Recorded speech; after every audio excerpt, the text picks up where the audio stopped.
بسم الله الرحمن الرحیم ولا حول ولا قوة الا بالله العلی العظیم. الحمد لله رب العالمین. الحمد لله بجمیع محامده كلها على جمیع نعمه كلها. الحمد لله مالک الملک مجری الفلک مسخر الریاح فالق الاصباح دیان الدین رب العالمین. الحمد لله على حلمه بعد علمه والحمد لله على عفوه بعد قدرته والحمد لله على طول اناته في غضبه وهو قادر على ما يريد ونشهد ان لا اله الا الله وحده لا شريك له وان محمدا عبده ورسوله ارسله بالهدى ودين الحق ليظهره على الدين كله ولو كره المشركون. اوصیکم عباد الله و نفسی به تقوی الله و اتباع امره و نهیه و اخوفکم من عقابه. خودم و همه شما بندگان خوب خدا رو در این اولین ظهر جمعه ماه مبارک رمضان توصیه می کنم به رعایت تقوا، انجام واجبات، ترک محرمات، عمل به دستورات انسانساز و سعادت بخش دین مبین اسلام و برای خودم و همه شما عزیزان از درگاه خداوند توفیق وصول به مقام اهل تقوا رو مسئلت دارم. همه انسان ها، همه مؤمنین از ظلم، از ستم، از حق دیگری رو از بین بردن دوری می کنند. اما اهل تقوا ویژگی که دارند این هست که نه فقط به افراد عادی ظلم نمی کنند بلکه به دشمنان هم ستم نمی کنند. دشمنی دشمنان اونها رو از رعایت جنبه‌های اخلاقی، جنبه‌های انسانی، جنبه‌های اسلامی، اموری که مورد قبول و مورد تأیید خداوند هست دور نمی‌کنه و اونها رو به ظلم و ستم وا نمی‌دارد. این ویژگی بزرگی است که اهل تقوا دارند. امیرالمؤمنین در بیان اوصاف متقین از ایشان نقل شده، می‌فرماید لا یحیف علی من یبغض ولا یأثم فی من یحب. کسی که مورد بغض اوست، مورد نفرت اوست، دشمن اوست، در رابطه با دشمن هم از مسیر اخلاق و مسیر انسانیت و مسیر خداپسند دور نمی شوند، به دشمنشون هم ستم نمی کنند. خب یه چیزی هست که اغلب به او تمسک می کنند، حتما شنیدید، الغایات تبرر المبادی، هدف وسیله را توجیه می کنند. این چیزیه که خیلی از افراد یا به او اعتقاد دارند و به زبان می آورند یا حتی اگر به زبان هم نمی آورند به او عمل می کنند. برای رسیدن به یه هدفی که فکر می کنند هدف مقدسی هست از هر وسیله‌ای استفاده می کنند برای اینکه به خیال خودشون به اون هدف مقدس برسند. اما از دید دین اسلام برای رسیدن به هدف مقدس وسیله مقدس باید استفاده بشود. با نردبان حرام بر بام شریعت نمی شود بالا رفت. نمی تواند کسی از وسیله حرامی استفاده بکند برای رسیدن به یک هدف مقدس. به تعبیر شهید مطهری اسلام نه فقط به ما میگه دروغ نگید، غیبت نکنید، تهمت نزنید، نه تنها میگه به نفع خودتون، برای منافع خودتون دروغ نگید، غیبت نکنید، تهمت نزنید، بلکه اسلام میگه به نفع دین هم شما غیبت نکنید، تهمت نزنید، دروغ نگید. تصور نکنید که با این دروغی که بگید یک دشمن دین رو از راه بدر کردید و دشمن دین رو از سر راه پیشرفت امور دینی برداشتید. دین به تعبیر شهید مطهری اجازه نمیدهد که به نفع خودش هم شما بیدینی بکنید. غیبت، دروغ، تهمت، کار حرام کردن بیدینی کردن است.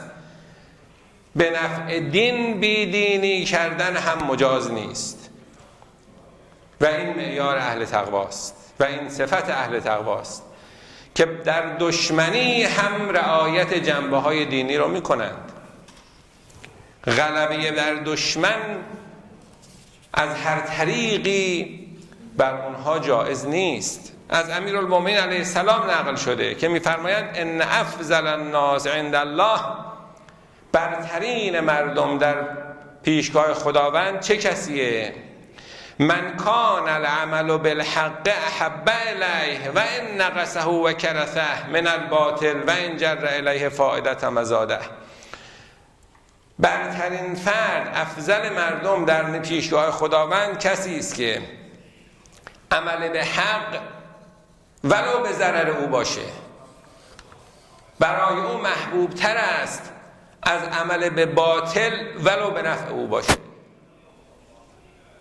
یعنی اگر یک کار غلطی رو انجام بده، یک کار باطلی انجام بده، به سودش هست، به نفعش هست. اما اگر یک کار حقی رو انجام بده ضرر میکنه. کدوم رو انتخاب میکنه؟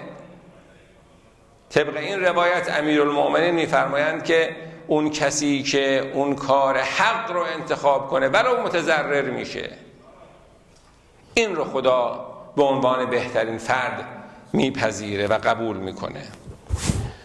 در مبنای معارف اسلامی حتی در رفتار با دشمن هم نباید تعدی کرد و تجاوز کرد و پا رو از حدود انسانیت و اخلاق بیرون گذاشت. نباید به جهت تشفی خاطر، به جهت اینکه آدم دلش خنک بشه به تعبیر خودمون، در مقابل یک فردی که ستمی بر او کرده این هم برگرده بر او ستم بکنه. امیرالمومنین مظهر رعایت اخلاق در همه امور، حتی در عرصه جنگ هست.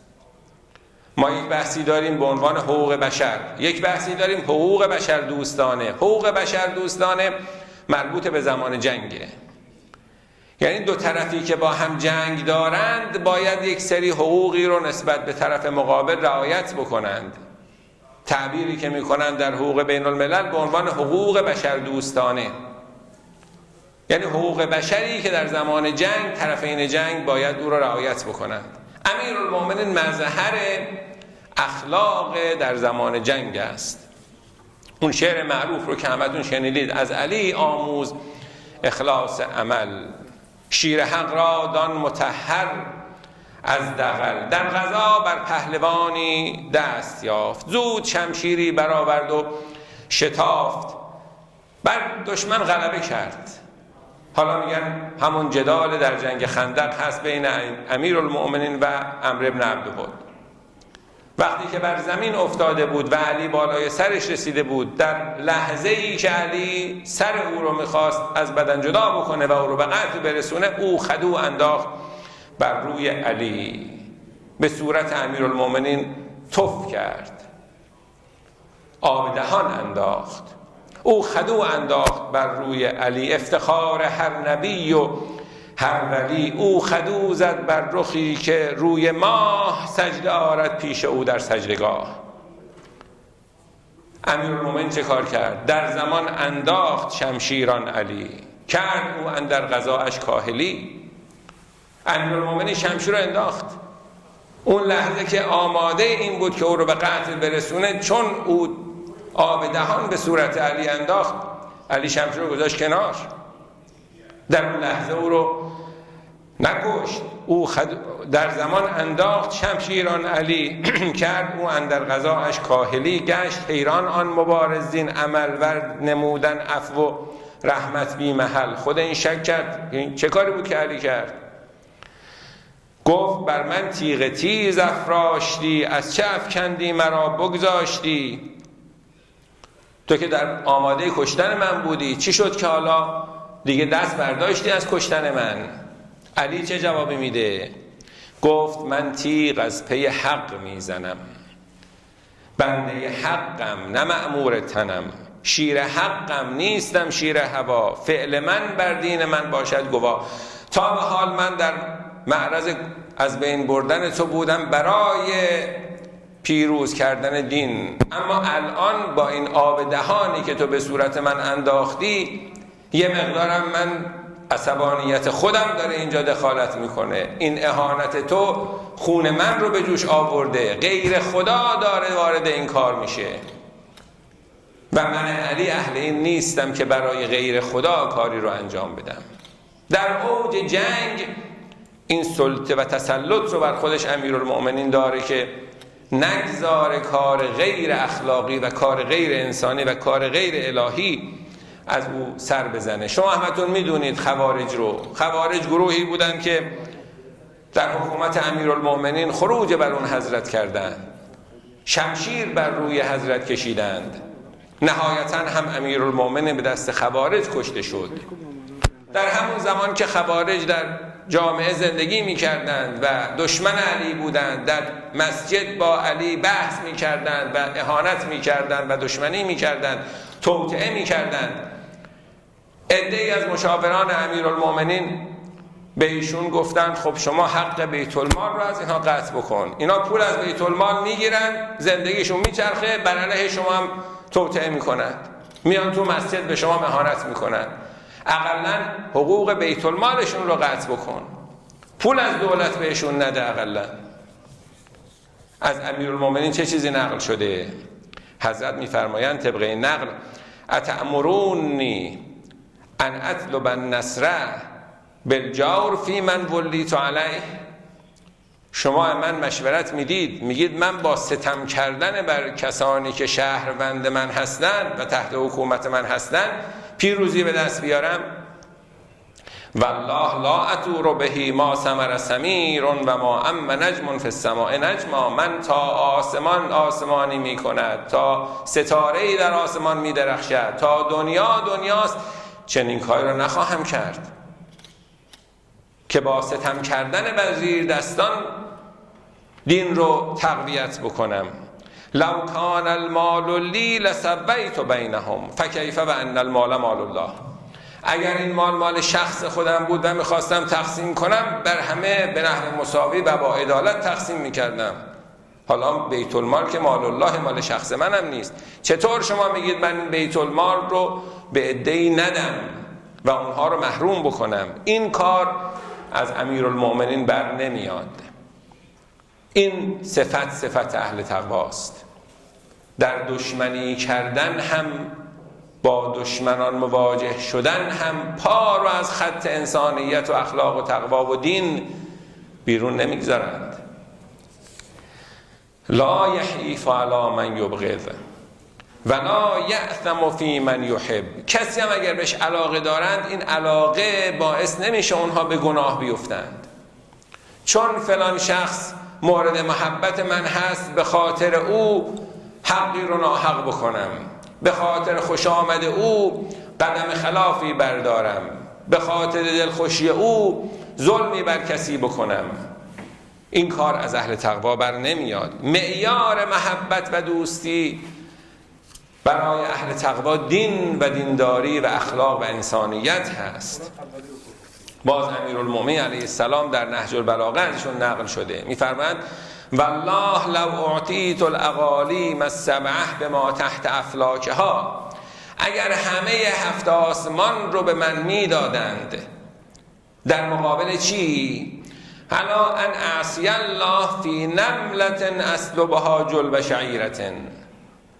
هفت آسمان رو با همه دنیا رو اگر به من میدادند، در برابر این که من پوست جوی رو از دهان مورچه‌ای بگیرم، ما فعلته، من این کار رو نمی کردم.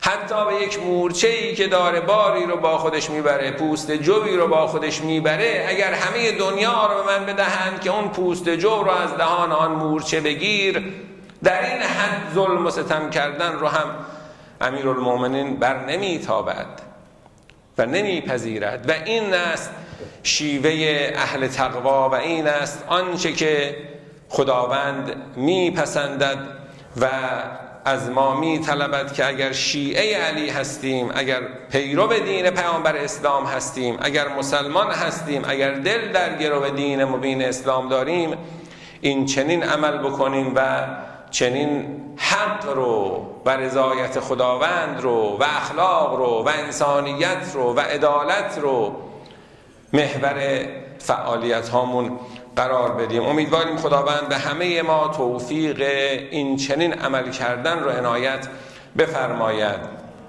خدایا ما را با معارف دین خودت آشنا بگردان، به ما توفیق عمل به دستورات انسانساز دین اسلام عنایت بفرما، ما را در زمره مؤمنان و عاملان به عمل صالح قرار بده. بسم الله الرحمن الرحیم. و العصر ان الانسان لفی خسر الا الذين آمنوا وعملوا الصالحات وتواصوا بالحق وتواصوا بالصبر.